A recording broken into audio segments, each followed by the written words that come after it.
பத்திரிகை மற்றும் ஊடகத்துறையை சார்ந்த நண்பர்களே, உங்கள் அனைவருக்கும் என்னுடைய அன்பான வணக்கம். தாய் மண்ணான தமிழ் மண்ணுக்கு வந்திருக்கக்கூடிய உங்க எல்லாருக்கும் முதல்ல அயலக தமிழர் நாள் வாழ்த்துக்களை சொல்லி, புத்தாண்டு வாழ்த்துக்களையும் தமிழர் திருநாளாம் பொங்கல் வாழ்த்துக்களையும் சொல்லி வருக வருக வருக என வரவேற்கிறேன். தமிழ்நாட்டினுடைய முதலமைச்சராக மட்டுமல்ல, உங்களுடைய உடன்பிறப்பா நான் வரவேற்க கடமைப்பட்டிருக்கிறேன். உலகின் பல நாடுகளிலேயும் இந்தியாவின் மற்ற மாநிலங்களிலும் தமிழர்களான நீங்களும் உங்களுடைய குடும்பத்தாரும் பல முக்கிய பொறுப்புகளையும் நல்ல நிலையிலையும் இருக்கிறதை நினைச்சு நான் பெருமைப்படுகிறேன், மகிழ்ச்சி அடைகிறேன். ஒவ்வொரு ஆண்டும் ஜனவரி மாதம் நீங்க எல்லாரும் உங்க சொந்தங்களை பார்க்க தமிழ்நாட்டுக்கு வரீங்க. நம்ம எல்லோரும் எதனாலையும் யாராலும் பிரிக்க முடியாத தமிழ் சொந்தங்கள், தமிழின சொந்தங்கள். இது பல்லாயிரம் ஆண்டு காலத்து சொந்தம், இன்னும் பல பல ஆண்டு தொடரப்போகக்கூடிய சொந்தம். நாடுகளும் கடல்களும் நம்மை பிரித்தாலும் மொழியும் இனமும் நம்மை உணர்வால் இணைக்குது. 70 நாடுகளிலிருந்து, இந்தியாவுடைய பல்வேறு மாநிலங்களிலிருந்து நீங்கள்லாம் வந்திருக்கிறீங்க. தமிழர் திருநாளாம் பொங்கல் நேரத்தில் இந்த மாபெரும் தமிழர் ஒன்று கூடக்கூடிய கடலை சிறப்பாக ஏற்பாடு செஞ்சிருக்கிறீங்க. அப்படி ஏற்பாடு செஞ்சிருக்கக்கூடிய அயலக தமிழர் நலத்துறையினுடைய அமைச்சர், நம்முடைய மாண்புமிகு அமைச்சர் நாசர் அவர்களுக்கும் துறை அதிகாரிகளுக்கும் என்னுடைய பாராட்டுக்கள், வாழ்த்துக்கள். நம்ம நாசரை பற்றி சொல்லணும்னா கொஞ்சம் சத்தம் போடுவார், சவுண்டு கொடுப்பாரு, ஆனால் வேலை நடக்கும். ஒரு வேலையை அவ்விடத்தில் ஒப்படைச்சா நாம் எதிர்பார்த்ததை விட சிறப்பாக செய்யக்கூடிய ஆற்றல் பெற்றவர் நம்முடைய நாசர் அவர்கள். நேற்றிலிருந்து நிகழ்ச்சியை பற்றி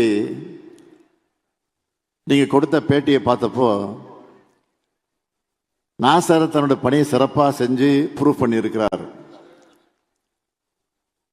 100 ஆண்டுகளுக்கு முன் தங்களுடைய தாய் மண்ணான தமிழ்நாட்டில் இருந்து பல்வேறு காரணங்களுக்காக, வாய்ப்புகளுக்காக பறந்து சென்றவர்கள் உங்க முன்னோர்கள்.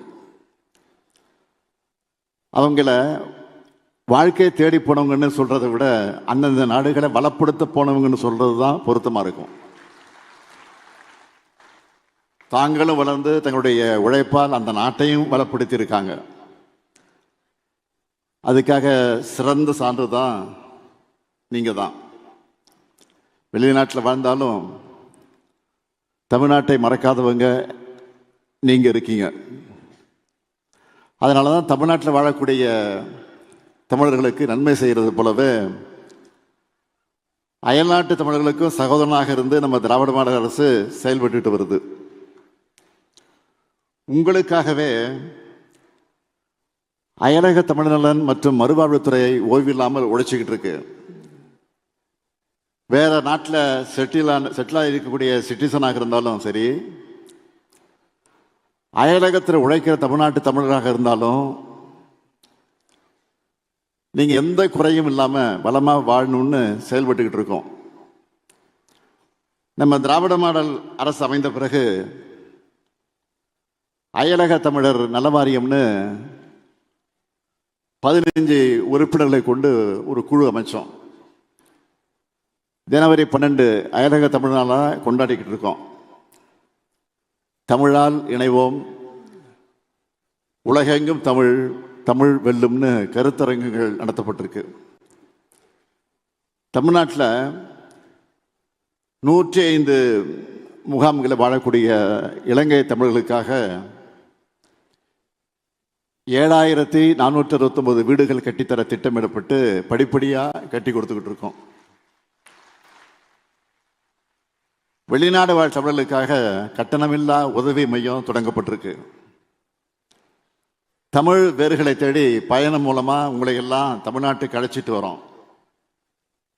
புலம்பெயர்ந்த தமிழர்கள் தங்களுடைய சொந்த ஊர்களை மேம்படுத்தக்கூடிய எனது கிராமம் திட்டம் செயல்பாட்டில் இருக்கு. அயல் நாடுகளில் வேலைக்கு சென்று அங்கே இறக்க நேரிடக்கூடிய வாரிய உறுப்பினருடைய குடும்பத்துக்கு மாதந்தோறும் நிதி உதவி அளிக்கக்கூடிய திட்டம் அமலில் இருக்கு. Ukraine, Cambodia, Thailand, Myanmar, Israel இந்த நாடுகளிலிருந்து மட்டும் கடந்த 3 ஆண்டுகளில் 2397 தமிழர்கள் அயல் நாடுகளிலிருந்தும் வெளி மாநிலங்களிலிருந்தும் மீட்டு கொண்டு வந்திருக்கிறோம். தமிழ்நாட்டில் மட்டும் இல்லாமல் வெளிநாட்டிலேயே தமிழ் மொழி வளர்ச்சிக்காக பல திட்டங்களை வகுத்துட்டு இருக்கோம். இதுக்காகவே தமிழ் பரப்புரை கழகம் என்ற ஒரு அமைப்பை செயல்பட வச்சிருக்கிறோம். புலம்பெயர்ந்த மண்ணில் தமிழுக்காக பாடுபடக்கூடிய தமிழ் சங்கங்களுக்கு விருதுகள் மற்றும் அங்கீகாரம் அளிக்கிறோம். கல்வி, அறிவியல், தொழில்நுட்பம், வணிகம் ஆகிய துறைகளில் சாதனை படைக்கிற அயலக தமிழர்களை தேர்ந்தெடுத்து கணியன் பூங்குன்றனார் விருது வழங்கிட்டு இருக்கிறோம். அயலக தமிழர்களில் பன்முகைத்தன்மையோடு விளங்கக்கூடிய தமிழரை தேர்ந்தெடுத்து தமிழ் மாமணி விருதும் பட்டயம் வழங்கிட்டு இருக்கோம். அயல்நாட்டு தமிழர்கள் மற்றும் தமிழ் சங்கங்களுக்கு தமிழ்நாட்டுக்கும் இடையே உறவு பாலமாக செயலாற்றக்கூடிய அயலக தமிழ் இளைஞர் ஒருவருக்கு சிறந்த பண்பாட்டு தூதுவர் விருதையும் வழங்கிட்டு இருக்கிறோம். உங்களை பாராட்டணும்னு மட்டும் இல்லை, உங்களோட இருக்கக்கூடிய உறவு தொடரணும்னு தான் இதையெல்லாம் செஞ்சுக்கிட்டு இருக்கிறோம். வாழ்வதும் வளர்வதும் தமிழும் தமிழனுமாய் இருக்கணும்னு செயல்படக்கூடிய அரசு நம்ம அரசு. தமிழர்கள் எங்க எந்த நாட்டில் இருந்தாலும் அவங்க நல்லபடியாக வாழணும் என்பதுதான் நம்முடைய நோக்கம். அந்த எண்ணத்தோடு தான் இலங்கை தமிழ் பிரதிநிதிகளுடைய கோரிக்கைகளை ஏற்று மாண்புமிகு பிரதமர் அவர்களுக்கு அண்மையிலே நான் ஒரு கடிதம் எழுதியிருக்கேன். இன்னைக்கு காலையில் கூட அவையெல்லாம் செய்திகளாக வந்திருக்கு, பத்திரிகையில் படிச்சிருப்பீங்க. இலங்கையில் அறிமுகமாக போகிற புதிய அரசியலமைப்பு சட்டத்தால் அங்கே வாழ்கிற நம்ம தமிழ் சொந்தங்களின் உரிமைகள் எந்த விதத்திலும் பாதிப்படையக்கூடாது. நீண்ட காலமாக அவங்க போராடி வரக்கூடிய அதிகார பரவலாக்கம் தமிழர் வாழக்கூடிய மாகாணங்களுக்கு கிடைக்க வேண்டும். நம்முடைய இந்த கோரிக்கையை இலங்கை அரசுகிட்ட இந்திய அரசு வலியுறுத்தி உரிய நடவடிக்கை எடுப்பார்கள் என்று நான் நம்புகிறேன். இந்த 5 நபர்கள் கனவுகள் பற்றி இங்கே சொன்னாங்க, 5 பேர் சொன்னாங்க கனவுகளை பற்றி. மாபெரும் கனவுகளை கொண்டது நம்முடைய தமிழினம். அந்த கனவுகளை எல்லாம் அடைய வேண்டும் என்றுதான் நம்ம திராவிட மாடல் அரசில் நாடு போற்றும் பல நல்ல திட்டங்களை செயல்படுத்தி வரலாறு காணாத வளர்ச்சியை அடைஞ்சிக்கிட்டு இருக்கோம். நான் நிச்சயம் சொல்கிறேன், இந்த வளர்ச்சி என்பது நாம் அடுத்த நிகழ்ச்சிக்கு நிகழ்த்த போகிற பாய்ச்சலுக்கான அடித்தளம். அதுக்காகத்தான் தமிழ்நாட்டில் இருக்கிற ஒவ்வொரு குடும்பத்தோட கனவுகளையும் கேட்கணும்னு உங்கள் கனவை சொல்லுங்க திட்டத்தை அண்மையிலே நான் தொடங்கி வச்சேன். தமிழ்நாட்டோட எதிர்காலத்தை தமிழ்நாட்டு மக்கள் தங்களுடைய கனவுகளால் உருவாக்கணும்னு இந்த திட்டத்தை உருவாக்கி இருக்கிறோம். 2030ஆம் ஆண்டை மனசில் வச்சு உருவாக்கியிருக்கோம். இன்னும் சொல்கிறேன், தமிழ்நாட்டில் வாழக்கூடிய மக்கள் மட்டும் இல்லை, புலம்பெயர்ந்து வாழுகிற தமிழர்கள் நீங்களும் உங்கள் கனவுகளை சொல்லணும்னு தான் இன்னைக்கு உங்ககிட்டையும் கனவுகளை கேட்டிருக்கிறோம். தமிழர்கள் கனவு கண்டா அதை நிச்சயம் அடைஞ்சே தீருவோம். கனவுகளை சுமந்து வந்து தாய் நிலத்தில் கனவுகளை சொல்லி இருக்கக்கூடிய உங்களை நான் கேட்கிறது என்னன்னு கேட்டீங்கன்னா, உலகத்தில் எங்கே இருந்தாலும் உங்கள் அடையாளத்தையும் வேர்களையும் மறக்காதீங்க. உங்க உறவுகளை மறக்காதீங்க. எக்காலத்துக்கும் பொருந்தக்கூடிய உலக பொதுமுறையை தந்த வான்புகள் வள்ளுவர் பிறந்த மண்ணுக்கு சொந்தக்காரங்க நாம. ஊரை தாண்டிய ஊரும் உலகம் எப்படி இருக்குமே தெரியாத காலத்துல யாதும் ஊரை யாவரும் கேளிர்னு எல்லாரையும் சொந்தங்களாக்குறது இலக்கியம் படைச்ச கணியன் பூங்குண்ட மண் இது. தமிழ் என்கிற உலக மொழிக்கு சொந்தக்காரங்க நாம். தமிழ்தான் நம்மை ஒற்றுமைப்படுத்தும். சாதி வேற்றுமைகளையும் மத வேறுபாடுகளையும் வீழ்த்தி அனைவரையும் ஒன்றாக்கும் வல்லமை தமிழ் மொழிக்கு மட்டும்தான் உண்டு. வாழும் நாடுகளால நம்ம பிரிஞ்சிருந்தாலும் மொழி நம்மளை இணைச்சிடுது. வீழ்வது நாம இருப்பினும் வாழ்வது தமிழாக இருக்கட்டும்னு திராவிட இயக்க தமிழ் மண்ணில் விதைச்சது. அதனால தான் இந்திய மாநிலங்களிலே தனித்தன்மை கொண்ட மாநிலமா தமிழ்நாடு வளர முடிஞ்சது. மொழிக்காக போராடின இயக்கம் மட்டும் இல்லை, மொழியுரிமைக்காக தங்கள் உயிரையே தந்த தியாக மரபுகளை கொண்ட இயக்கம் திராவிட முன்னேற்ற கழகம். அதே வேளை மொழிப்பற்று இனப்பற்றும் தான் நமக்கு உண்டு. அது மொழி வெறியா இனவெறியா நாம் எப்பவும் மாற மாட்டோம். நமக்குள்ள எந்த பிளவுகளும் ஏற்பட அனுமதிக்காதீங்க. ஒரு தாய் மக்களா வாழணும். உங்களுடைய கல்வியும் அறிவும் தான் உங்களை காக்கும். அறிவும் உழைப்பும் தான் உங்களை தூரத்துக்கு இவ்வளவு உயரத்துக்கு கொண்டு வந்திருக்கு. இதை மட்டுமே நம்பி உங்கள் வாழ்க்கை பயணத்தை தொடருங்க.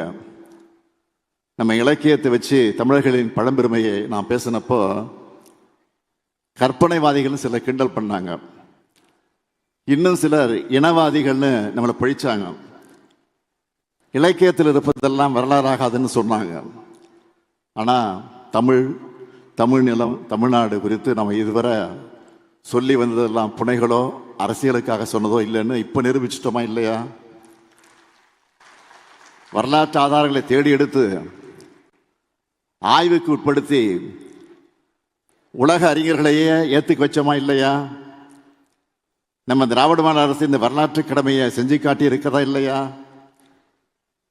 கீழடி கண்டுபிடிப்புகள் மூலமா 4000 ஆண்டு பழமையான வரலாற்றுக்கு சொந்தக்காரர்கள் இன்னைக்கு உறுதியாகிருக்கு.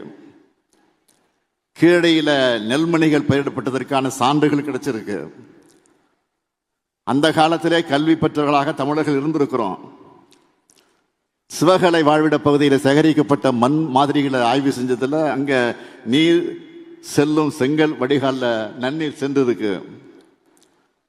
கிருஷ்ணகிரி மாவட்டம் மயிலாடுதுறை மாவட்டத்தில் கிடைச்ச பொருளின் மூலமா தமிழ்நாட்டில் இரும்பின் பயன்பாடு 4600 ஆண்டுகளுக்கு முன்னாடியே இருந்திருக்குன்னு கணக்கீடு செய்யப்பட்டிருக்கு. நம்ம கண்டுபிடிப்புகள்லாம் அழகாக காட்சிப்படுத்தி கீழடி அருங்காட்சியகம் மற்றும் பொருணை அருங்காட்சியகத்தில் நான் தான் அண்மையில் திறந்து வச்சேன்.